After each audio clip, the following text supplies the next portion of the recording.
الحمد لله نحمده ونستعينه ونستغفره ونعوذ بالله من شرور أنفسنا ومن سيئات أعمالنا من يهده الله فلا مضل له ومن يضلله فلا هادي له وأشهد أن لا إله إلا الله وحده لا شريك له وأشهد أن محمدا عبده ورسوله اللهم صل على محمد وعلى آل محمد كما صليت على إبراهيم وعلى آل إبراهيم إنك حميد مجيد اللهم بارك على محمد وعلى آل محمد كما باركت على إبراهيم وعلى آل إبراهيم إنك حميد مجيد يا أيها الذين آمنوا اتقوا الله حق تقاته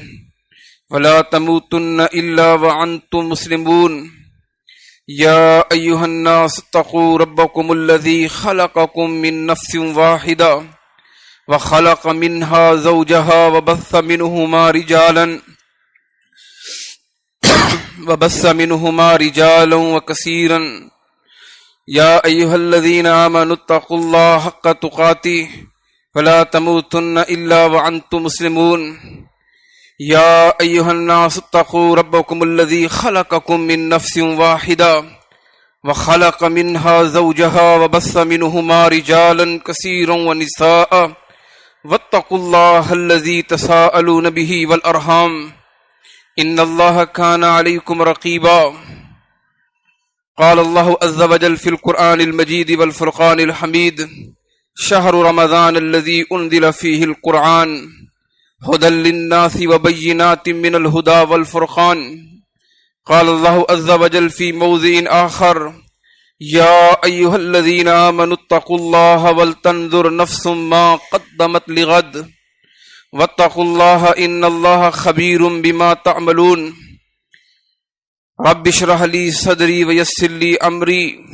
واحلل عقدة من لساني يفقه قولي رب زدني علما من يطع الله ورسوله فقد رشد واهتدى ومن يعص الله ورسوله فقد زل وغوى أما بعد فإن أصدق الكلام كلام الله وأحسن الهدي هدي محمد صلى الله عليه وسلم وشر الأمور محدثاتها كل محدثة بدعة كل بدعة ضلالة وكل ضلالة في النار قال رسول الله صلى الله عليه وسلم الصيام والقرآن يشفعان للعبد يوم القيامة يقول القرآن أي رب منعته النوم بالليل فشفعني فيقول الصيام أي رب منعته الطعام والشهوات بالليل والشهوات بالنهار فشفعني فيه قال فيشفعان او کما قال النبی صلی اللہ علیہ وسلم۔ مختصر حمد و ثنا کے بعد ہم پر اللہ رب العزت کا احسان ہے کہ زندگی میں ایک بار پھر ہمیں رمضان المبارک نصیب فرمایا۔ یہ گھڑیاں بڑی عظیم گھڑیاں ہیں، یہ ساعتیں بڑی عظیم ساعتیں ہیں، یہ نیکیوں کا موسم بہار ہے۔ مجھ جیسے سیاکار کے لیے اللہ رب العزت نے یہ مغفرت اور بخشش کا ذریعہ بنایا ہے۔ اس رمضان المبارک کو غنیمت تصور کرتے ہوئے ہمیں بھرپور فائدہ اٹھانا چاہیے، بھرپور نیکیاں کرنی چاہیے، بھرپور اللہ کو منانا چاہیے، بھرپور دعائیں اور توبہ اور استغفار کرنی چاہیے۔ میں چند چیزیں ذکر کروں گا جو رمضان المبارک میں کرنی چاہیے۔ سب سے پہلے یہ سمجھ لیجئے رمضان اور قرآن کا آپس میں گہرا تعلق اور ربط ہے۔ رب العالمین نے اس ربط کو یوں بیان فرمایا کہ شہر رمضان الذی انزل فیہ القرآن، رمضان کا یہ عظیم مہینہ کہ جس میں اللہ نے قرآن نازل فرمایا، یہ قرآن ھدی للناس وبینات من الھدی والفرقان، اللہ نے اس میں ہدایت کو کھول کھول کر بیان کر دیا ہے۔ یہ قرآن حق اور باطل کے درمیان تفریق کرتا ہے۔ تو رمضان کے مہینے میں اللہ نے قرآن نازل کیا، اور رمضان کی وہ رات جسے قدر کی رات کہا جاتا ہے، اس رات اللہ نے اتارا اور یوں فرمایا انا انزلناہ فی لیلۃ القدر، ہم نے اس قرآن کو قدر کی رات نازل کیا۔ آپ کیا جانے قدر کی رات کی اہمیت کیا ہے؟ خیر من الف شہر، یہ ایک رات 1000 مہینوں کی عبادت سے بہتر ہے، یہ ایک رات 1000 مہینوں سے بھی بہتر ہے۔ تو اللہ رب العزت نے رمضان کے مہینے میں قدر کی رات لوح محفوظ سے اسے اتارا، آسمان دنیا پر بیت العزا پہ رکھ دیا، پھر جیسے جیسے ضرورت ہوئی 22 سال 5 ماہ اور 14 دن تک یہ نازل ہوتا رہا۔ قرآن کا اور رمضان کا گہرا تعلق ہے، تو رمضان میں قرآن کریم کی بھرپور تلاوت کرنی چاہیے، تلاوت کا اہتمام کرنا چاہیے، اس کی تفاسیر پڑھنی چاہیے۔ قرآن کریم ہم سے مطالبہ کیا کرتا ہے؟ جناب رسول اللہ صلی اللہ علیہ وسلم بھی تلاوت کا کثرت سے اہتمام کیا کرتے، آپ کے صحابہ اکرام رضوان اللہ علیہم اجمعین قرآن کی تلاوت کثرت سے کیا کرتے۔ صحیح بخاری کی حدیث ہے، عبداللہ ابن عباس رضی اللہ تعالی عنہما اس حدیث کے راوی ہیں، فرماتے ہیں کان النبی صلی اللہ علیہ وسلم اجود الناس بالخیر، اللہ کے رسول سب سے زیادہ نیکیاں کرنے والے تھے۔ وکان اجود ما یکون فی رمضان، اور رمضان میں تو آپ بھرپور کیا کرتے تھے اور کثرت کے ساتھ کیا کرتے، جناب جبرائیل کو قرآن سنایا کرتے۔ جناب جبرائیل رمضان کی ہر رات یلقاہ کل لیلۃ فی رمضان، ہر رات آسمانوں سے اترتے، اللہ کے رسول صلی اللہ علیہ وسلم انہیں قرآن سناتے، اور جناب جبرائیل وہ قرآن سنتے۔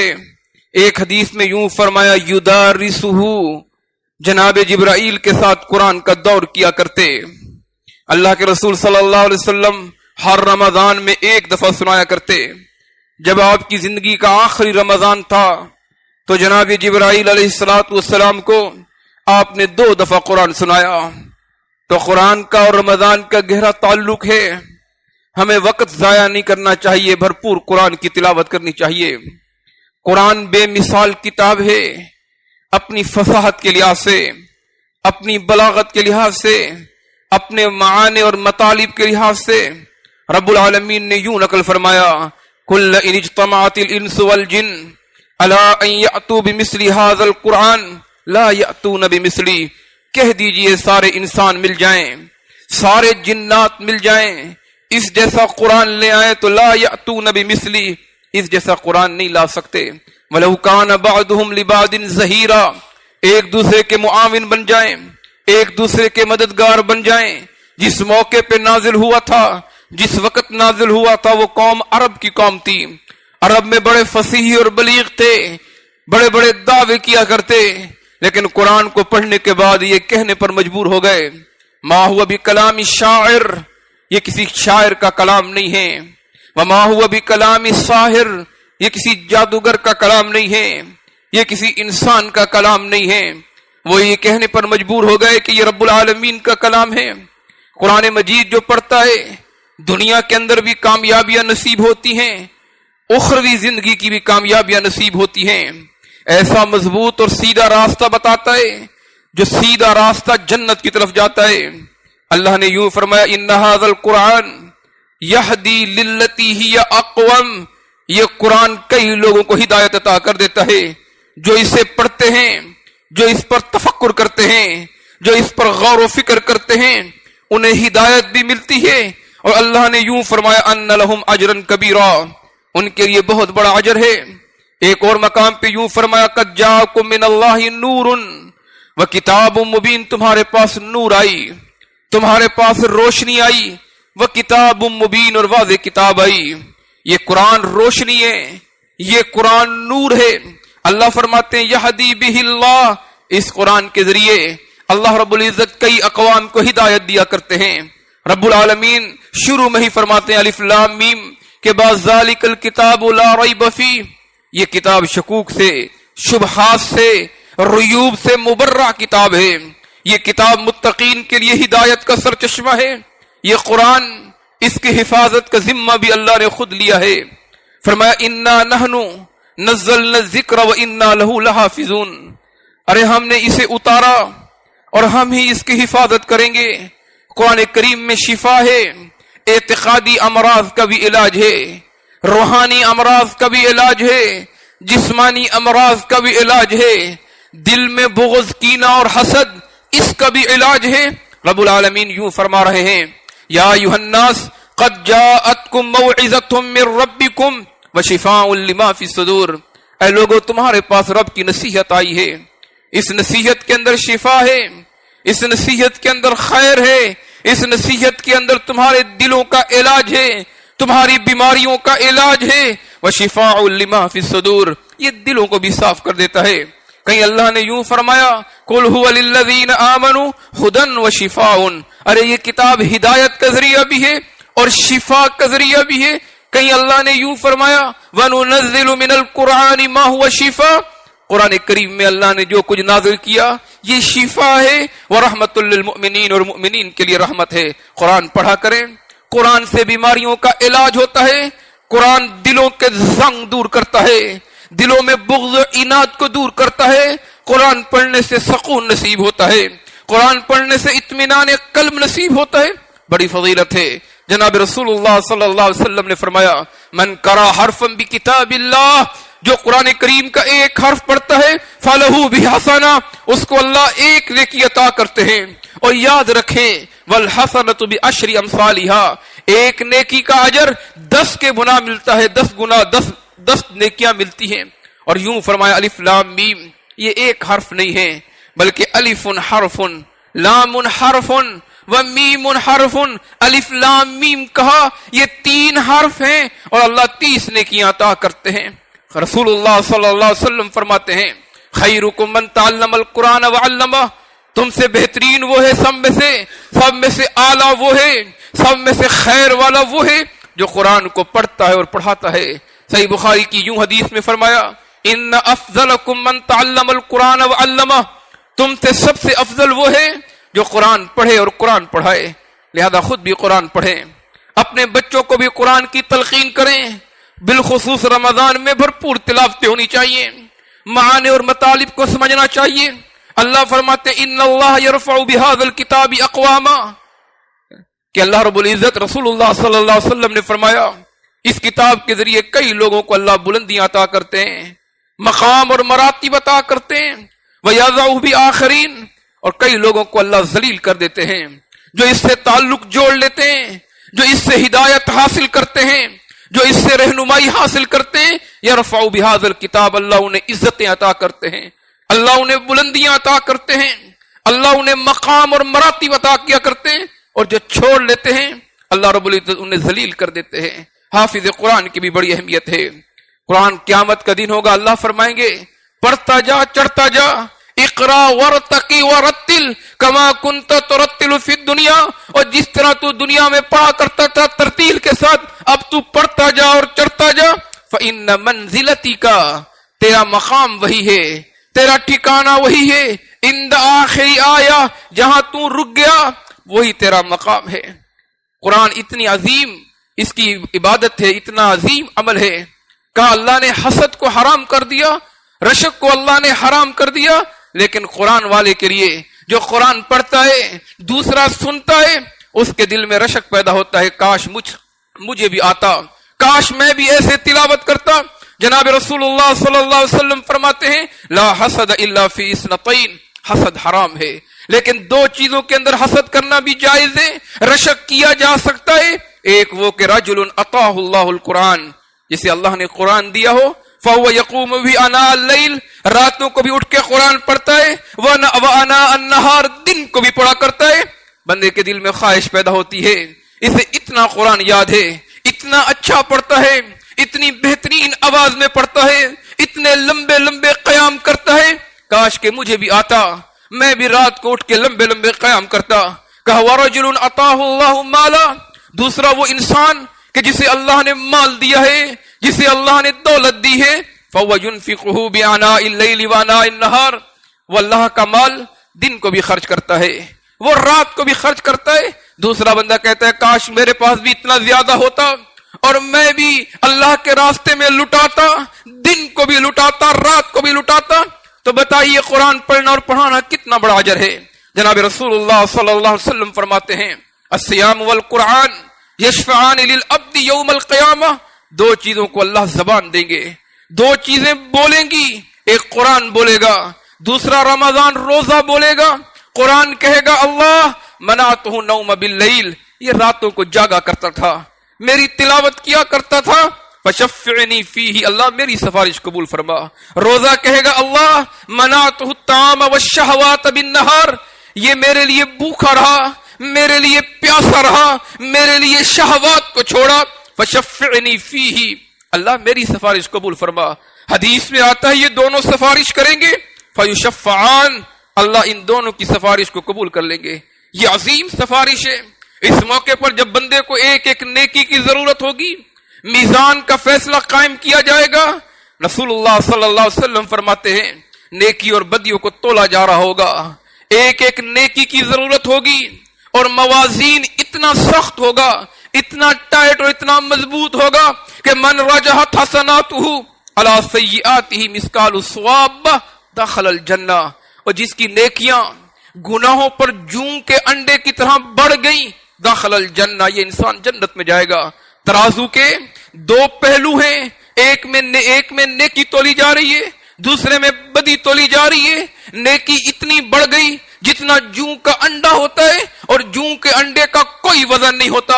دنیا میں کوئی ترازو نہیں ہے جو اس کا وزن کر سکے۔ بال سے زیادہ باریک ہوتا ہے، رائی کے دانے سے زیادہ باریک ہوا کرتا ہے۔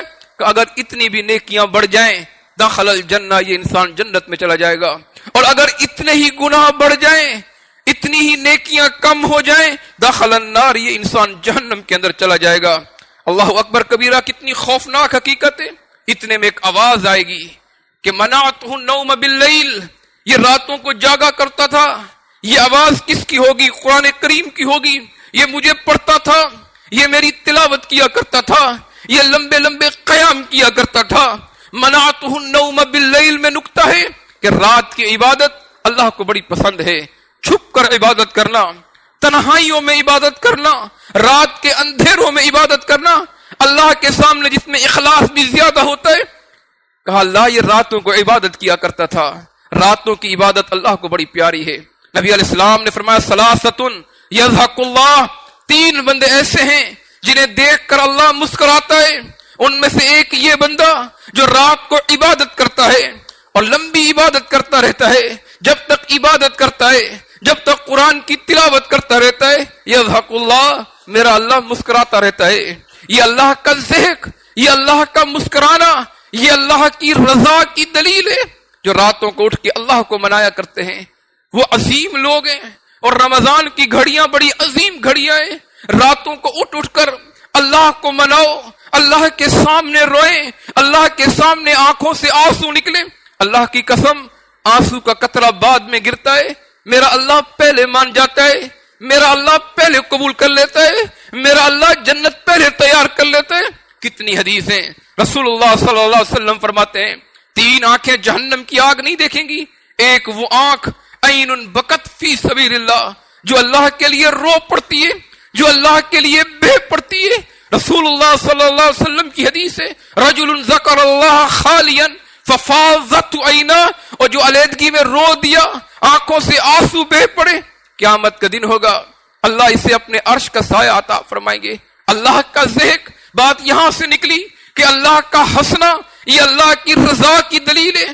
جو رات کی عبادت کرتا ہے، جو رات کو قرآن کی تلاوت کرتا ہے، جو رات کو اللہ کے سامنے کھڑا ہوتا ہے، اس کا عبادت کرنا، اس کا تلاوت کرنا، اس کا کھڑا ہونا میرے اللہ کو بہت محبوب ہے۔ یضحک اللہ، اللہ ہنستا رہتا ہے کہ دیکھو دیکھو میرا بندہ مجھے منا رہا ہے۔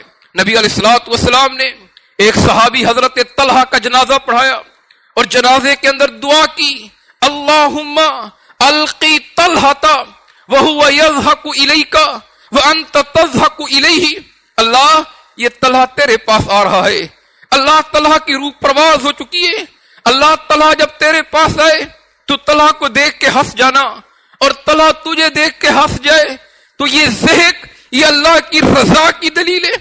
لہذا روزہ قرآن سفارش کرے گا، منعتہ النوم باللیل، یہ مجھے پڑھا کرتا تھا، یہ میری تلاوت کیا کرتا تھا، یہ راتوں کو نیند کو قربان کیا کرتا تھا، یہ میرے معانی اور مطالب کو پڑھا کرتا تھا، یہی روزہ بھی کہے گا اللہ منعتہ الطعام والشہوہ، میرے لیے بھوکا رہا، میرے لیے دن بھر پیاسا رہا، میرے لیے خواہشات کو ترک کر دیا، شہوات کو ترک کر دیا، فشفعنی فیہ، اللہ میری سفارش قبول فرما۔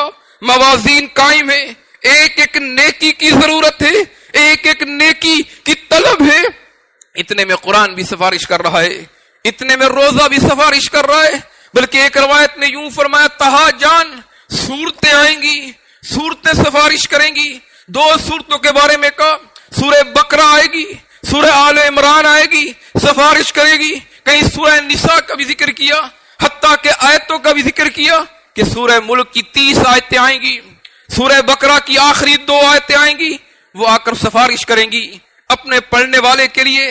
یہ رات کو سوتا نہیں تھا جب تک مجھے پڑھ نہیں لیتا تھا، سورہ ملک کہہ رہی ہوگی اللہ اکبر کبیرہ، سورہ بقرہ کہہ رہی ہوگی۔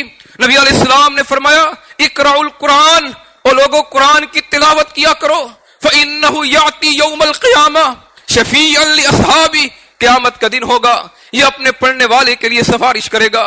کتنی کتنی فضائل ہیں، سب سے چھوٹی صورتیں ان کی فضائل دیکھیے، سورہ اخلاص کتنی چھوٹی صورتیں، کتنی بڑی فضیلتیں۔ ایک صحابی ہر نماز میں پڑھتے ہیں، جناب رسول اللہ صلی اللہ علیہ وسلم نے پوچھا کہ ہر نماز میں آپ کیوں پڑھتے ہیں؟ صحیح بخاری کی حدیث ہے کہ اللہ کے رسول انی احبھا، مجھے سورہ اخلاص سے بڑی محبت ہے۔ فاطمہ کے بابا نے کیا فرمایا؟ حبک ایہا ادخلک الجنہ، اور سورہ اخلاص سے تو محبت کرتا ہے، اس محبت کرنے نے تجھے ادخلک الجنہ، جنت کے اندر داخل کر دیا۔ نبی علیہ السلام کی حدیث ہے والذی نفسی بیدہ، قسم اس ذات کی جس کے ہاتھ میں محمد الرسول اللہ صلی اللہ علیہ وسلم کی جان ہے، انہا لتعدل ثلث القرآن، یہ سورہ اخلاص ثلث القرآن، 1/3 قرآن کے برابر ہے۔ حضرت ابو ہریرہ فرماتے ہیں رضی اللہ عنہ، میں اللہ کے رسول کے ساتھ تھا، فسمع رجلا یقول قل هو اللہ احد، اللہ کے رسول ایک بندے کی آواز سنی، وہ سورہ اخلاص پڑھ رہا تھا، آپ نے فرمایا وجبت، اس کے لیے واجب ہو گئی۔ ابو ہریرہ پوچھتے اللہ کے رسول ما وجبت، اس کے لیے کیا چیز واجب ہو گئی؟ فرمایا وجبت جنہ، قال الجنہ، اس کے لیے جنت واجب ہو گئی۔ کتنی بڑی فضیلت ہے۔ قرآن کریم سے تعلق مضبوط ہونا چاہیے۔ جناب رسول اللہ صلی اللہ علیہ وسلم نے فرمایا ان ھذا القرآن سبب طرفہ بید اللہ و طرفہ بایدیکم، یہ حدیث ہلا کے رکھ دیتی ہے کہ قرآن کریم اللہ کی رسی ہے، اس رسی کے 2 سرے ہوتے ہیں، ایک سرہ تمہارے ہاتھ میں ہے اور ایک سرہ رب العالمین کے ہاتھ میں ہے۔ اللہ اکبر کبیرہ، ہمیں اپنے رویوں میں تبدیل کرنے کی ضرورت ہے، رویوں کو چینج کرنے کی ضرورت ہے۔ یہ قرآن چومنے کے لیے نہیں ہے، یہ قرآن چاٹنے کے لیے نہیں ہے، یہ قرآن دکان کی افتتاح کے لیے نہیں آیا، یہ اس لیے بھی نہیں آیا کہ ہم صرف رمضان میں اس کی تلاوتیں کریں، بلکہ یہ قرآن ہدایت کے لیے آیا ہے۔ قرآن بڑی حسان کتاب ہے، اس سے ہدایت کو حاصل کریں، اس سے سبق کو سیکھیں۔ اللہ کیا فرماتے ہیں وَلَقَدْ يَسَّرْنَا الْقُرْآنَ لِلذِّكْرِ فَهَلْ مِن مُدَّكِرٍ، ہم نے قرآن کو بہت آسان بنایا، کوئی ہے پڑھنے والا، کوئی ہے غور کرنے والا؟ قیامت کا دن ہوگا، انبیاء شکایت کریں گے، جناب محمد الرسول اللہ سے شکایت کریں گے، کہیں ایسا نہ ہو کہ اللہ کے رسول ہماری شکایت اللہ سے کریں اور یوں نقل کیا قال الرسول یا ربی ان قوم اتخذوا هذا القرآن مہجورا، اللہ اس قوم نے قرآن کو چھوڑ دیا، اس قوم نے قرآن سے تعلق توڑ دیا، لہذا قرآن کریم پر تدبر کرنا چاہیے۔ افلا یتدبرون ام علی قلوب اقفالها، قرآن کریم پر تدبر نہیں کرتے؟ کیا ان کے دلوں پر تالے لگ چکے ہیں؟ ماہ رمضان میں بھرپور نیکیاں کریں اور نیکیاں کرنے میں جلدی کریں، دیکھتے نہیں ہیں ایک عشرہ تو گزر چکا ہے، دوسرا بھی پتہ ہی نہیں چلے گا، گزر جائے گا۔ رب العالمین فرماتے ہیں فاستبقوا الخیرات، خیر کے کاموں میں، نیکی کے کاموں میں جلدی کریں۔ کہیں یوں فرمایا وسارعوا الی مغفرہ، بخشش کے لیے جلدی کریں، جلدی جلدی اللہ کو منا لیں، اللہ کو راضی کر لیں، گناہوں کو معاف کرا لیں، اس لیے جنت کو حاصل کر لیں۔ وہ جنت عرضها السماوات والارض، جس کی چوڑائی اتنی ہے جتنی آسمان و زمین کی چوڑائی ہے۔ لمبائی ہمیشہ بڑی ہوا کرتی ہے، چوڑائی کم ہوا کرتی ہے، سوچئے جنت کتنی طویل ہوگی کہ جس کی چوڑائی، جس کا عرض السماوات والارض اتنا ہے جتنا آسمان و زمین کے درمیان فاصلہ ہے۔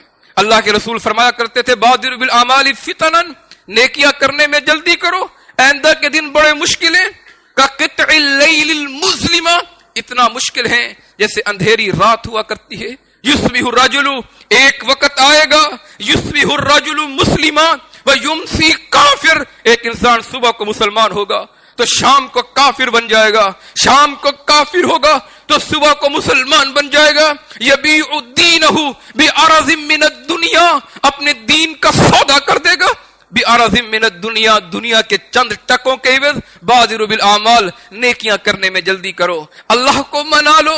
صحابہ کرام کے اندر کس قدر نیکیاں کرنے کی طلب تھی، کس قدر نیکیاں کرنے کی جستجو تھی۔ صحیح بخاری کی حدیث ہے، احد کا موقع ہے، جناب رسول اللہ صلی اللہ علیہ وسلم کے پاس ایک صحابی آئے، ہاتھ میں تمرات ہیں، ہاتھ میں کھجورے ہیں، اور کیا کہتے اللہ کے رسول، ان قتلت فأین انا، اگر میں جاؤں اور لڑوں، احد کے مارکے میں شہید ہو جاؤں، قتل ہو جاؤں، فأین انا، میں کہاں جاؤں گا؟ جناب رسول اللہ صلی اللہ علیہ وسلم نے فرمایا فی الجنہ، تم جنت میں جاؤ گے۔ فألقت التمرات، وہ جو ہاتھ میں چند کھجوریں تھیں، فألقت التمرات، یہ نہیں کہا اس کو میں کھا لوں پھر جا کے لڑوں گا، فألقت التمرات، اسے پھینک دیا کہ جنت حاصل کرنے میں دیر نہ ہو جائے، اور پھر وہاں جا کے لڑا اور شہید ہو گیا۔ سارعوا الی مغفرہ، ہمیں جلدی کرنی چاہیے، یہ ایام گزر رہے ہیں، یقیناً خوش نصیب ہیں وہ لوگ جو بھرپور عبادات کر رہے ہیں، بھرپور اللہ کو منا رہے ہیں، بھرپور نیکیاں کر رہے ہیں، جو رمضان سے مستفید ہو رہے ہیں، جو رمضان میں اپنے آپ کو اللہ کے قریب کیے ہوئے ہیں، اور بد نصیب ہیں وہ لوگ جو عام دنوں کی طرح اسے گزار رہے ہیں۔ نوافل کا اہتمام کریں، کثرت کے ساتھ نوافل پڑھیں، بالخصوص وہ نوافل جن کی فضیلت جناب محمد رسول اللہ صلی اللہ علیہ وسلم نے بیان کر دی۔ ایک حدیث میں آپ کو سنانا چاہتا ہوں، ام حبیبہ رضی اللہ تعالی عنہا والی کیا فرماتی ہیں؟ رسول اللہ صلی اللہ علیہ وسلم نے فرمایا جس نے 12 رکعتیں دن میں پڑھی، بن اللہ لہ بیتا فی الجنہ، اللہ اس کا گھر جنت میں بنائیں گے۔ 12 رکعتیں دن اور رات میں پڑھی، وہ 12 رکعتیں کون سی ہیں؟ اربعن قبل الظہر، کم سے کم رمضان میں تو ہم پڑھ لیں، ظہر کی نماز سے پہلے، فرض نماز سے پہلے 4 رکعتیں، ورکعتین بعدہا، ظہر کی فرض نماز کے بعد 2 رکعتیں، یہ 6 ہو گئی، ورکعتین بعد المغرب، مغرب کی نماز کے بعد 2 رکعتیں، ورکعتین بعد العشاء، عشاء کی نماز کے بعد 2 رکعتیں، 10 ہو گئی، اللہ اکبر کبیرہ، اور رکعتین قبل الفجر، 2 رکعتیں فجر سے پہلے۔ جو یہ 12 رکعتیں پڑھتا ہے، جناب محمد الرسول اللہ صلی اللہ علیہ وسلم نے فرمایا بن اللہ لہ بیتا فی الجنہ، اللہ اس کا گھر جنت میں بنا دیتے ہیں۔ نبی علیہ السلام کی زوجہ فرماتی ہیں ام حبیبہ، ما ترکتہن منذ سمعتہن من رسول اللہ صلی اللہ علیہ وسلم، جب سے میں نے یہ حدیث اللہ کے رسول سے سنی، میں نے یہ 12 رکعتیں کبھی نہیں چھوڑی ہیں۔ قیام اللیل کریں، راتوں کو اٹھ کے اللہ کو منائیں۔ اللہ نے متقین کی صفات بیان کی، کانوا قلیلا من اللیل ما یہجعون وبالاسحار هم یستغفرون۔ اللہ نے عباد الرحمن کی صفات بیان کی، یبیتون لربهم سجدا وقیاما، کہیں اللہ نے یوں ذکر کیا تتجافا جنوبهم، ارے یہ راتوں کو اٹھ کے اللہ کو مناتے ہیں، اپنے بستروں کو چھوڑتے ہیں، اللہ کے سامنے کھڑے ہوتے۔ یہ ساتیں پتہ نہیں پھر ملیں گی کہ نہیں ملیں گی۔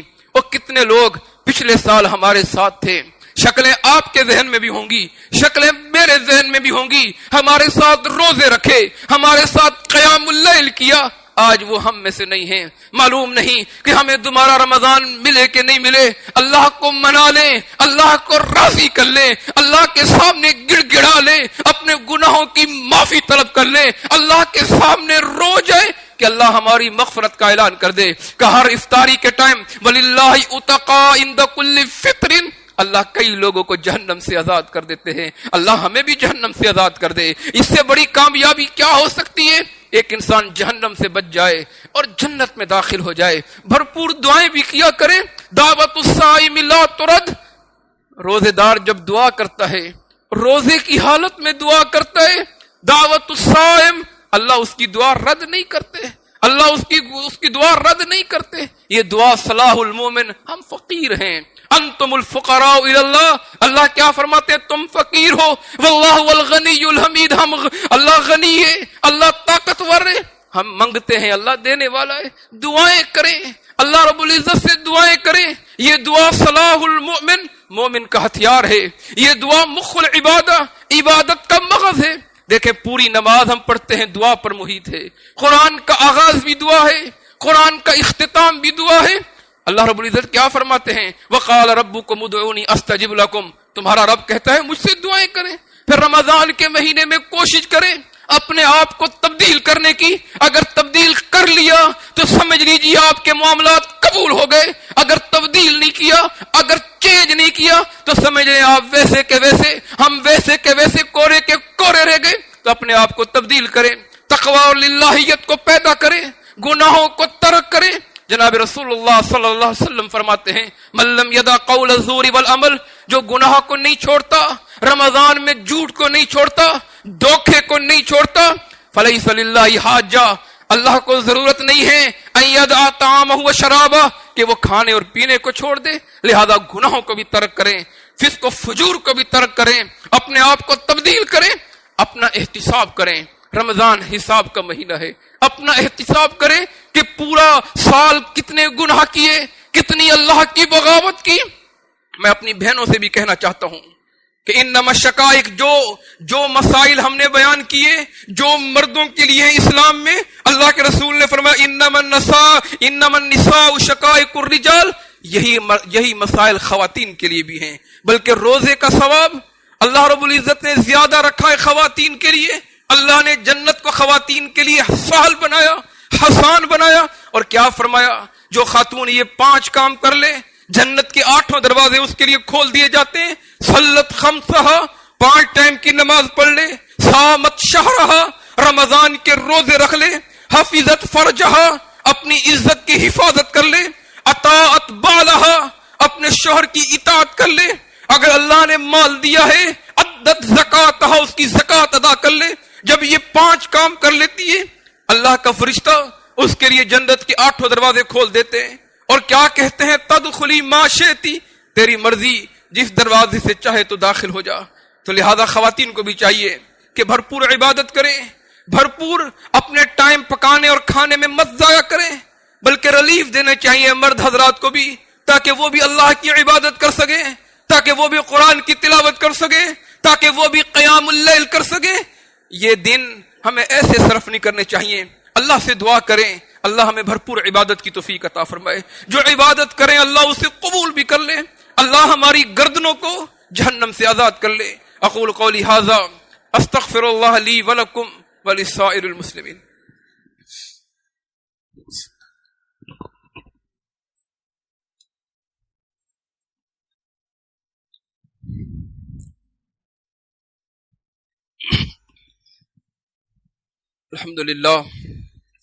الحمد للہ علی نعمہ الظاہرۃ والباطنہ قدیما وحدیثا والصلاۃ والسلام علی سید الانبیاء وخاتم الرسل محمد وعلی آلہ واصحابہ اجمعین.